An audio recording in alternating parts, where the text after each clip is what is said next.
Well, happy holidays, everybody. I'm Fox 2 News meteorologist Chris Higgins, and today I want to talk to you about holiday exterior illumination, better known as Christmas lights. And no doubt about it, we all have our different things that we do at our homes, our traditions, the type of lighting that we use can all be handed down from generation to generation, the kinds of lights you like or don't like. But one thing is for certain that we probably all have, and it is cases like this, cases of, let's say, old light bulbs wadded up like this in a ball. I don't even know how many lights are in that strand or if it even works. You've got these old replacement bulbs to strands you don't own anymore. There's some more of that stuff. Here's a partial strand. Some of the bulbs are broken. And all this old stuff. And of course you can't forget about the extension cords you use to put up your exterior illumination. I've got boxes full of extension cords. I don't know if any of these are safe or not to put on the house, but I've got them here all the same. I'm sure a lot of you do as well at home. Well, this year I thought it would be cool to go out and take a look and talk to the folks you may have seen around town who are putting up professional lights on residential homes. The folks at Christmas Decor, better known as Rottler Pest Control, have been out and about the St. Louis area. I caught up with them today to ask them some tips for putting up your home illumination for the holiday season.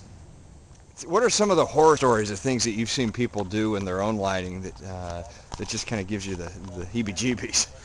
Well, obviously stapling wiring that scares me a lot because of the fire hazard.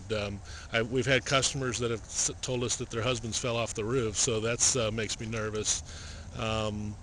We've seen people just plug in, to soffit lighting, and if you look at some of the rating and even the cords, they just overload them, and so a lot of this is electrical issues, and those are the things you got to be concerned about. Also, a lot of your GFI outlets, some of them are tied to the bathroom GFIs. So, you're in there in the evening and you turn the hairdryer on, and before you know it, you blow half the lights out. So, we're trained a lot with the electrical, and we have some equipment that helps us, figure out which outlets to go into and which ones we kind of steer away from. So. What is it that tell me some of the stuff that you do differently that makes your service safer, better for a consumer, for a homeowner, versus what folks can do or pick up from the hardware store? That's a great question, Chris.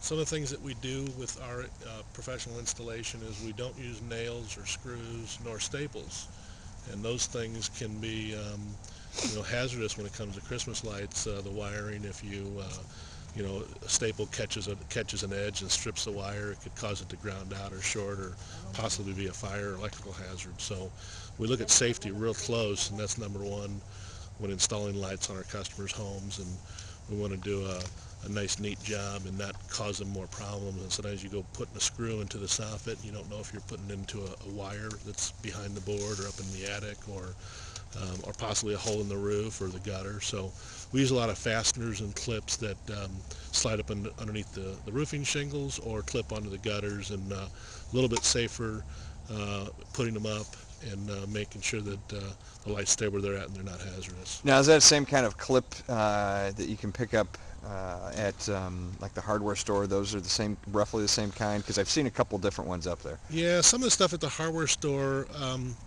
ours are more professional products. They're more specialty products. So I don't know that you're going to see them all at the hardware store, but some of the professional supply shops will carry them.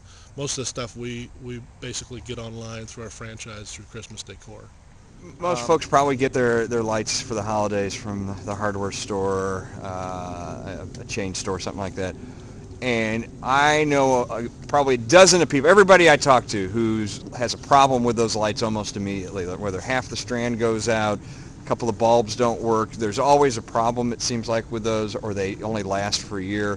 What's the difference between the stuff you're using and what folks are buying in the stores? From what we understand, we're told that there's like 3 different levels of lighting, and what you see in the retail hardware stores are kind of the lesser grade of the lighting, thinner wire. Some of them are not stay lit. More the commercial grading, they've all gone to these stay lit type lighting where one bulb goes out, the rest of the strand will continue to stay lit, and it's additional wiring and materials inside that help them do that, and in turn a little bit more expensive. And then now there's the new LED lights, which are really more expensive, but they also last considerably, maybe about 10 times longer. It's less energy to power them, and in turn you can put a whole lot more on an outlet. So the commercial lighting is getting better and better and more efficient, and just some of the older lighting is just it's the old technology that maybe not as good as what it should be. What can people do to make their lives easier when it comes to putting next year's lights up at the end of this year? Because I think that's probably the biggest. People love the way it looks, but then when it comes time to take them out of the box and they see the big knot full of lights, what do you guys do that makes it so much easier for you guys? We try to organize it and map all the lighting out so that when we put a display up on a home, we tag the corners and we know where we start. We also draw maps, start to finish, and then we put them away in our storage bins, kind of in the same order that we took them down, so that when we go put them back up next year, you don't have this big ball of mess. It's kind of a neat, organized, and mapped, and anybody can pick it up and do it. So we do a lot of planning for the takedown and organization, and in turn it makes next year our life a whole lot easier, or who is ever going to put it up. All right, so how long have you guys been doing this? Because you're pretty much still you're not. I don't know if you're the only game in town, but you're pretty close to it. Is business booming for you guys? Yeah, it's definitely a busy time of the year for us. This is our 8th year doing Christmas decor, and the first year we did about 44 homes and a couple of businesses, and this year we're probably going to do around 500. Wow! So it's been something that every year it seems to get bigger and bigger, and we got to start putting it up a lot earlier and plan better so that we can make the best out of the season. How early do you start?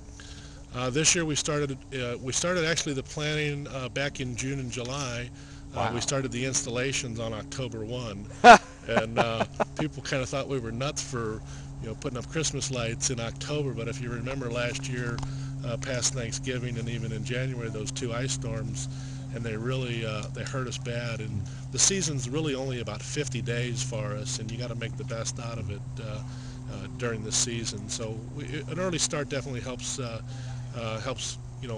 improve your numbers and get everybody up and keep everybody happy.